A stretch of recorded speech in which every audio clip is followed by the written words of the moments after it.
www.lukoyeba.info. Pour obtenir des infos, pour être vite à la page, consultez Lukoyeba.info.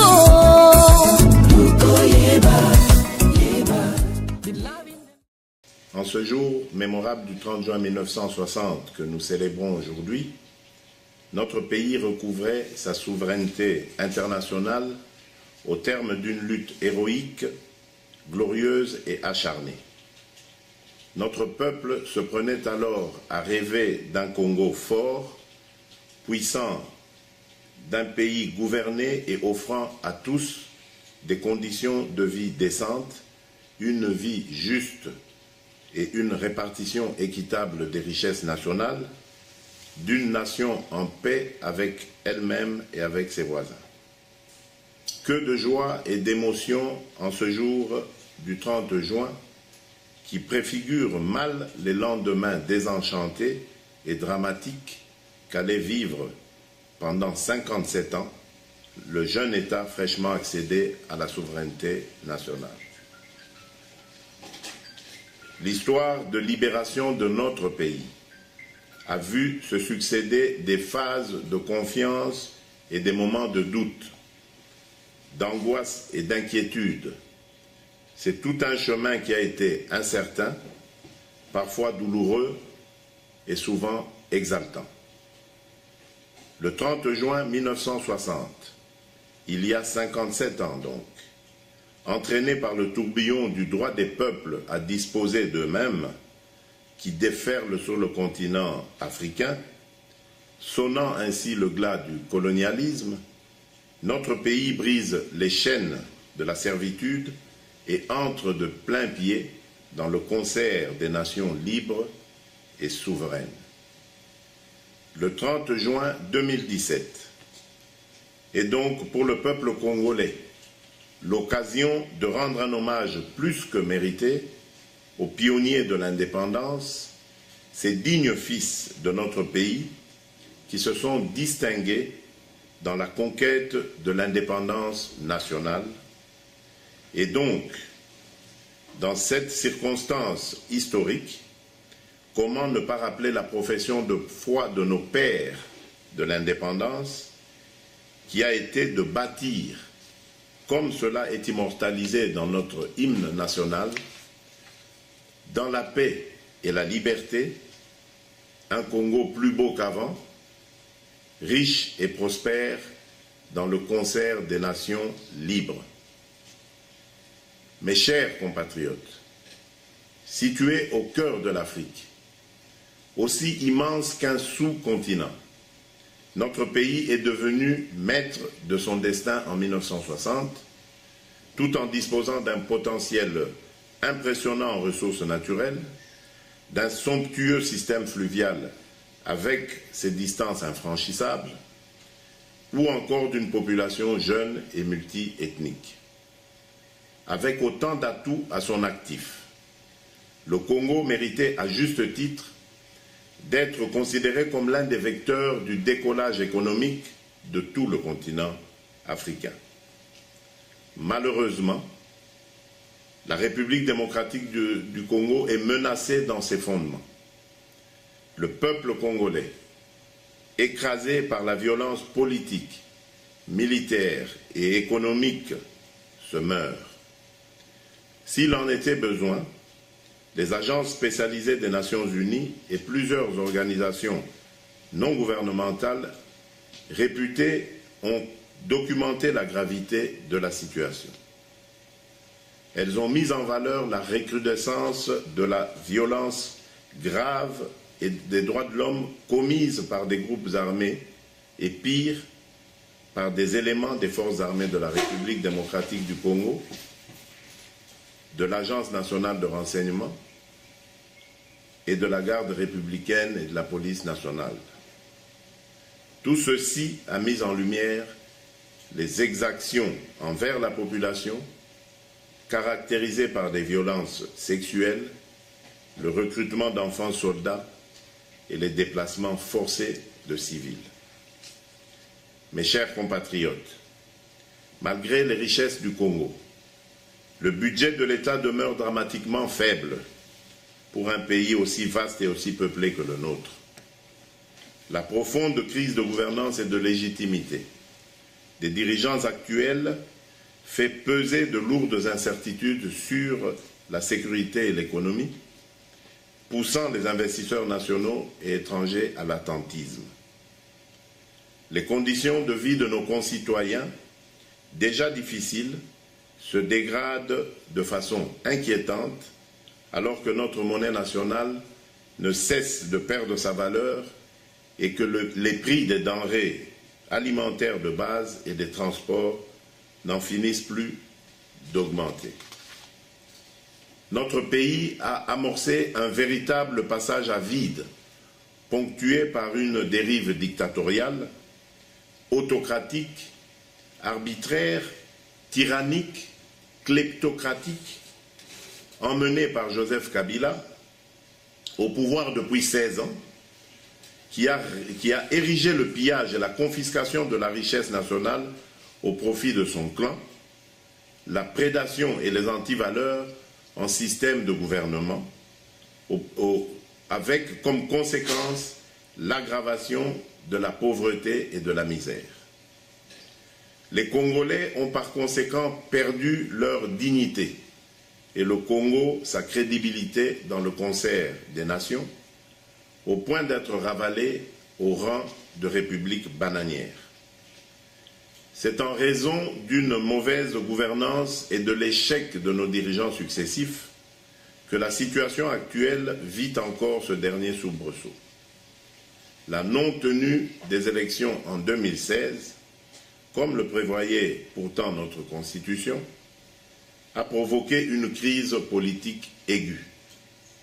Certes, un accord politique global et inclusif a été signé par les institutions en place, l'opposition et la société civile, le 31 décembre 2016 à Kinshasa. Cet accord stipule que des élections doivent avoir lieu d'ici fin 2017 et qu'un gouvernement d'union nationale doit être formé en vue d'y parvenir. Cet accord est le cadre actuel de toute réflexion au niveau national et international.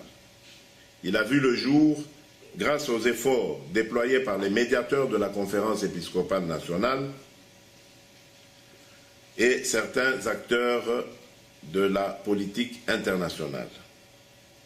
Il a obtenu un fort soutien de la communauté internationale par l'intermédiaire de la résolution 2348 du Conseil de sécurité de l'ONU, adoptée à l'unanimité le 31 mars 2017.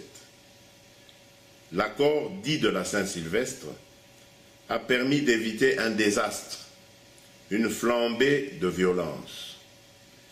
Mais ni l'esprit ni la lettre de cet accord ne sont aujourd'hui respectés. La sortie de crise impose pourtant sa mise en œuvre sans délai, afin que soient organisées au plus tard le 31 décembre 2017 des élections libres, crédibles et inclusives.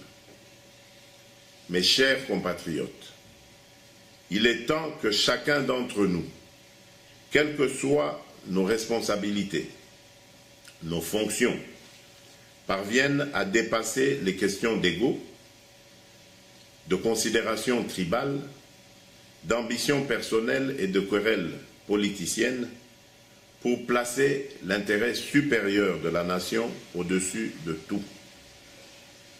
L'avenir de notre pays et le bien-être de nos compatriotes en dépendent. L'urgence absolue pour tous les acteurs de la scène politique nationale est simple.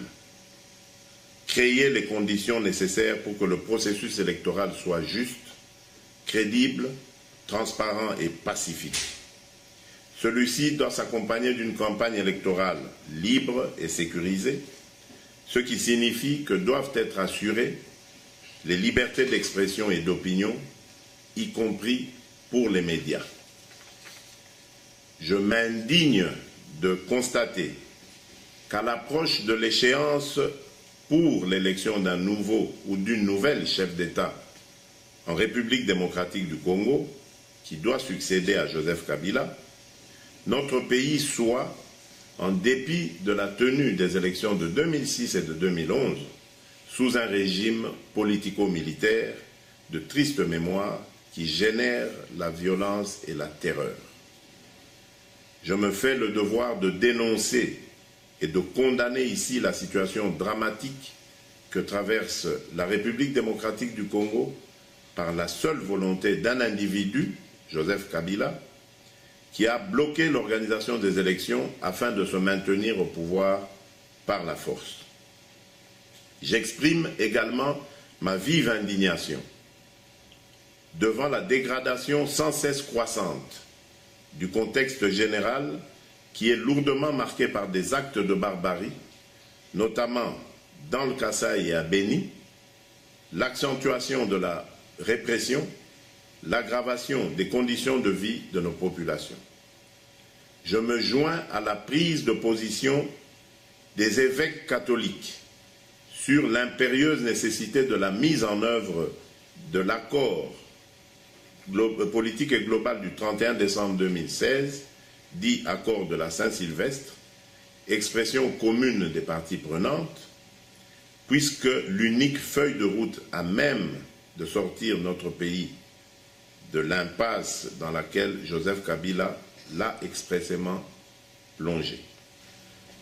Mes chers compatriotes, à défaut d'obtenir cela, je demanderai à notre peuple d'opposer sa résistance par des actions pacifiques, certes, mais vigoureuses, pour faire barrage et échec, conformément aux dispositions pertinentes de l'article 64 de la Constitution, à ce coup d'État constitutionnel par lequel une minorité des Congolais, abusant de l'exercice désormais illégitime du pouvoir d'État, ont pris en otage la vie de toute une nation et ont privatisé les institutions de la République dans le seul but de satisfaire leurs intérêts égoïstes.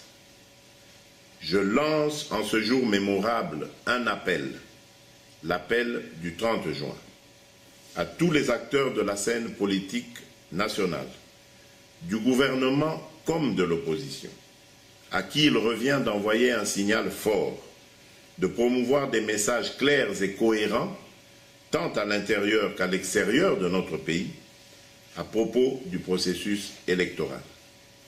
Ce qui importe, c'est de lancer une dynamique associant tous les Congolais et les invitant à placer l'intérêt supérieur de l'État par-dessus tout et à privilégier toujours et en toute occasion les aspirations de notre peuple. Nous avons rendez-vous avec l'histoire, ne laissons pas passer l'opportunité qui s'offre à nous. En ce moment crucial et critique de notre histoire, je forme le vœu de voir s'organiser le 31 décembre 2017, au plus tard, la première alternance démocratique en République démocratique du Congo, et j'en appelle ainsi à la solidarité des nations démocratiques et au soutien des peuples africains épris de paix et de liberté, afin de nous accompagner dans cet engagement comme première étape pour renouer avec le rêve de nos pionniers, celui de bâtir ensemble un Congo plus beau, un Congo plus fort, un Congo plus prospère, que nous léguerons à notre postérité. Que Dieu bénisse notre pays. Vive la démocratie, vive la République démocratique du Congo.